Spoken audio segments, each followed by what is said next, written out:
changes, and then things kind of wander along before then. So I'm wondering what's going to happen here. Political changes, yeah, I can see that.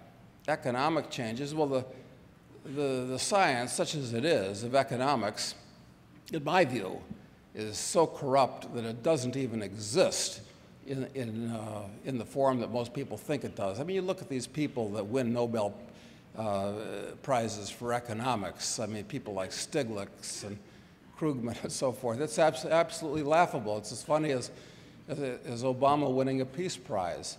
So it's completely meaningless at this point and corrupt the study of economics. And it's got, I think that it's going to be overturned in the next few years. I think there's a lot that's going to happen in just the next few years.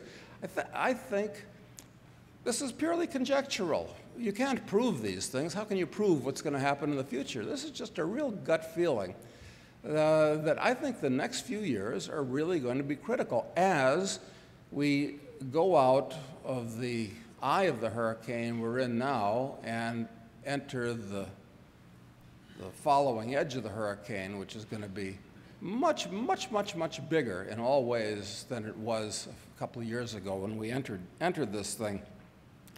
I mean, the money, for instance. You all know that the dollar and every other currency in the world is just a floating abstraction, and now we are at the point where they literally are creating trillions of the things. And I think it's going to go over the edge this time around.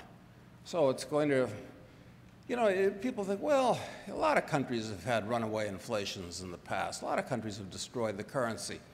I mean, look at Argentina. It's destroyed its currency. I don't know who's destroyed more currencies, Argentina or Brazil. But they both have, lots of times. And now Brazil is having a boom. They don't have, but it's going to be different when it happens to the U.S. Why?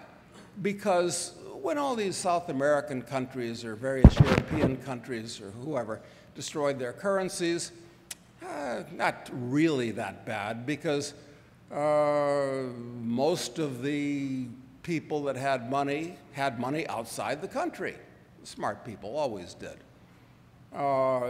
So they could hide from it, and then they were in a position to bring capital, shouldn't really say money, because money doesn't mean anything, capital back into the country and rebuild it. The problem is, this time around, that the dollar is used worldwide. It's the backing for all the other currencies in the world, who are all doing the same thing as we're doing anyway, and it's the currency de facto in about 50 or 60 countries around the world. They don't use, you know, pulas or kwaches or, you know, whatever these various things.